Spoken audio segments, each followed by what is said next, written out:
चले बढ़ते हैं बिहार की 25 बड़ी खबरों की ओर विस्तार। इंटर में खाली 5 लाख सीटों पर हो रहा है ऑन स्पॉट एडमिशन। बिहार के +2 स्कूल और कॉलेज में इन दिनों एडमिशन की प्रक्रिया जारी है। ऐसे में आप भी अपना एडमिशन करवाने की सोच रहे हैं या आपके घर में कोई ऐसा है जिसकी एडमिशन के बारे में सोचा जा रहा है, तो आपके लिए ये खबर कुछ खास है, क्योंकि अब बिहार के +2 स्कूलों और कॉलेज में इंटर में एडमिशन की 5,56,880 सीटें खाली है। सबसे खास बात यह है कि खाली पड़ी इन सीटों पर स्पॉट एडमिशन का मौका छात्रों को दिया गया है, जिसको लेकर आवेदन की प्रक्रिया शुरू हो चुकी है, जिसके तहत अब तक आवेदन नहीं करने वाले छात्र online facilitation system for students यानी कि OFSS पोर्टल पर जाकर आवेदन कर सकते हैं। ध्यान रहे, स्टूडेंट्स के पास केवल 6 अक्टूबर यानी कि आज तक का ही मौका है। आज बिहारी बर्थडे स्पेशल में हम बात करेंगे संजय मिश्रा की। संजय मिश्रा का जन्म आज ही के दिन साल 1963 को बिहार की राजधानी पटना में हुआ था। संजय मिश्रा एक भारतीय फिल्म अभिनेता हैं जो मुख्य रूप से हिंदी सिनेमा और टेलीविजन में अपने काम के लिए जाने जाते हैं। राष्ट्रीय नाट्य विद्यालय के पूर्व छात्र उन्होंने 1995 की फिल्म ओ डार्लिंग में अपने अभिनय की शुरुआत की। ये है इंडिया। बाद की फिल्मों में राजकुमार और सत्या शामिल है। वो 1999 क्रिकेट विश्व कप के दौरान ESPN स्टार स्पोर्ट्स द्वारा इस्तेमाल किए गए आइकॉन एप्पल सिंह के रूप में भी दिखाई दिए। 2015 में उन्हें आंखें देखी में उनके प्रदर्शन के लिए सर्वश्रेष्ठ अभिनेता का फिल्मफेयर क्रिटिक्स अवार्ड भी मिला था।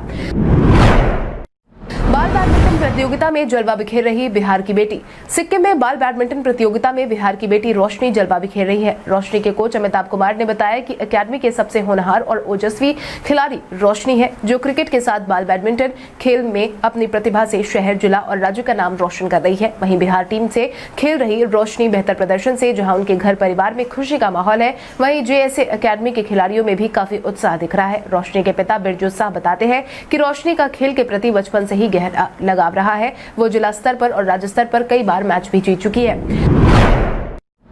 बिहार रेरा के सदस्य RB सिन्हा ने दिया इस्तीफा। Bihar real estate regulatory authority से अहम जानकारी निकल करके सामने आई है, जिसके तहत रेरा के सदस्य RB सिन्हा ने इस्तीफा दे दिया है। मिली जानकारी के अनुसार उन्होंने कुछ दिनों पहले ही अपना इस्तीफा सौंपा है। इस्तीफा भेजने के बाद RB सिन्हा ने सभी WhatsApp ग्रुप से भी अपने आप को रिमूव कर लिया। जानकारों की माने तो रेरा के सदस्य RB सिन्हा ने अपना इस्तीफा पत्र उचित फोरम पर भेज दिया है, साथ ही दफ्तर आना भी बंद कर दिया है। लिहाजा उनके बेंच में होने वाली सुनवाई स्थगित की गई है। 4 साल बाद स्नातक के पाठ्यक्रम में बदलाव के लिए बिहार में मांगी जाएगी मंजूरी। बिहार में लगभग 1.5 दशक के बाद विश्वविद्यालयों में स्नातक पाठ्यक्रम में बदलाव की आहट सुनाई देने लगी है, जिसके तहत ही अब बिहार के विश्वविद्यालयों में 4 साल बाद स्नातक पाठ्यक्रम में बदलाव किए जाने पर विचार विमर्श किया जा रहा है। इस आशय की सिफारिश बिहार उच्चतम शिक्षा परिषद की तरफ से गठित विशेष समिति ने की है। विशेष समिति का इस बाबत कहना है कि विभिन्न विषयों की विषय वस्तु में तेजी से बदलाव हो रहे हैं। जानकारों की माने तो ये सुझाव विशेष रूप से स्नातक कक्षाओं के लिए दिया गया है। आपको बता दें, प्रदेश के विभिन्न विश्वविद्यालयों में स्नातक विषयों में 2003-04 में अभी तक पाठ्यक्रम में अपवाद छोड़ किसी तरह के बदलाव नहीं किए गए हैं। हालांकि अब पाठ्यक्रम में बदलाव के संदर्भ में राजभवन बेहद ही गंभीर है। पटना हाईकोर्ट ने बार काउंसिल ऑफ इंडिया को दिया निर्देश। पटना हाईकोर्ट ने बीते दिन बार काउंसिल ऑफ इंडिया को निर्देश जारी किया है, जिसमें सूबे के सभी 27 लॉ कॉलेज की निरीक्षण रिपोर्ट 3 सप्ताह में सौंपने की बात कही गई है। इसके साथ ही बीते दिन चीफ जस्टिस की खंडपीठ ने कोर्ट ने काउंसिलिंग को जिन कॉलेजों को पढ़ाई जारी करने की अनुमति दी है, वहां व्यवस्था, संबंध और सुविधाओं के संबंध में हलफनामा दायर करने को कहा है। साथ ही बार काउंसिल ऑफ इंडिया इन कॉलेजों का वर्चुअल या फिजिकल निरीक्षण करने का निर्देश जारी कर चुकी है। मिली जानकारी के अनुसार पटना हाईकोर्ट के आदेश के बाद बार काउंसिल ऑफ इंडिया ये देखेगी कि विधि शिक्षा 2008 के नियमों का पालन इन शिक्षण संस्थानों में किया जा रहा है या नहीं। हालांकि ये भी साफ किया गया है कि इन लॉ कॉलेज को दोबारा से शुरू करने की अस्थायी अनुमति देने के लिए बार काउंसिल ऑफ इंडिया किसी तरह के नियमों में ढील नहीं देगी। बिहार के विभिन्न जिलों में बारिश को लेकर जारी हुआ अलर्ट। बिहार के मौसम में इन दिनों हर रोज बदलाव हो रहे हैं। मॉनसूनी प्रभावों के कारण बारिश और तेज हवा बहने के कारण गर्मी से कुछ राहत मिली है, तो वहीं धूप निकलने के बाद दिन के समय गर्माहट महसूस हो रहा है।